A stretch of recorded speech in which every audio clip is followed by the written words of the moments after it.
गांव का नाम था चंदनपुर। एक छोटा सा गांव जहां ज्यादातर लोग एक दूसरे को अच्छे से जानते थे। दिन में यह गांव बिल्कुल सामान्य लगता था, लेकिन रात को यह गांव डरावना हो जाता था। गांव के बाहर एक पुराना तालाब था। तालाब के पास से एक कच्चा रास्ता जाता था जो सीधे हाईवे तक पहुंचाता था। दिन में लोग उस रास्ते से निकल जाते थे, लेकिन रात में कोई भी उस रास्ते से नहीं जाता था।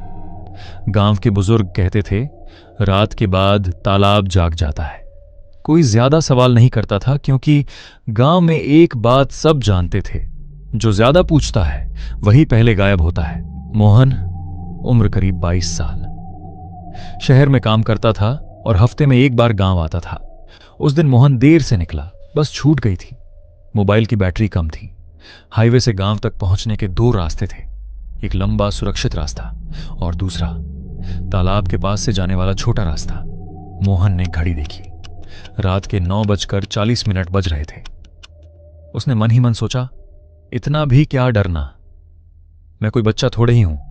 और वह तालाब वाले रास्ते पर मुड़ गया। रास्ता बहुत शांत था, इतना शांत कि मोहन को अपनी सांसों की आवाज भी अजीब लग रही थी। हवा बिल्कुल नहीं चल रही थी, पेड़ों की पत्तियां तक हिल नहीं रही थी। तालाब अब सामने दिखने लगा था। पानी बिल्कुल काला लग रहा था, जैसे उसमें आसमान की परछाई नहीं बल्कि कुछ और ही डूबा हो। मोहन को अचानक महसूस हुआ कि उसे ठंड लग रही है, जबकि मौसम गर्म था। तभी तालाब की तरफ से छपाक जैसी आवाज आई। मोहन रुक गया। उसने खुद से कहा, कोई मेंढक होगा, लेकिन आवाज फिर आई, इस बार ज्यादा पास से, जैसे कोई धीरे धीरे पानी से बाहर निकल रहा हो। मोहन का दिल तेज धड़कने लगा। वह जल्दी जल्दी चलने लगा। रास्ते के बीच में एक पुराना पीपल का पेड़ था। गांव में कहा जाता था कि उस पेड़ के नीचे रात में रुकना ठीक नहीं है। जैसे ही मोहन पेड़ के पास पहुंचा, उसे लगा कि कोई उसके पीछे चल रहा है। वह रुका, पीछे देखा, कोई नहीं था, लेकिन तालाब के पानी में उसकी परछाई के अलावा एक और परछाई दिख रही थी। परछाई लंबी थी, बहुत पतली, और मोहन ने डर के मारे आंखें झपकाई।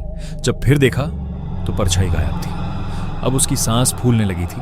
मोबाइल निकाला, नेटवर्क नहीं था, बैटरी 5% थी। तभी उसे पीछे से एक आवाज सुनाई दी, बहुत धीमी, बहुत भारी।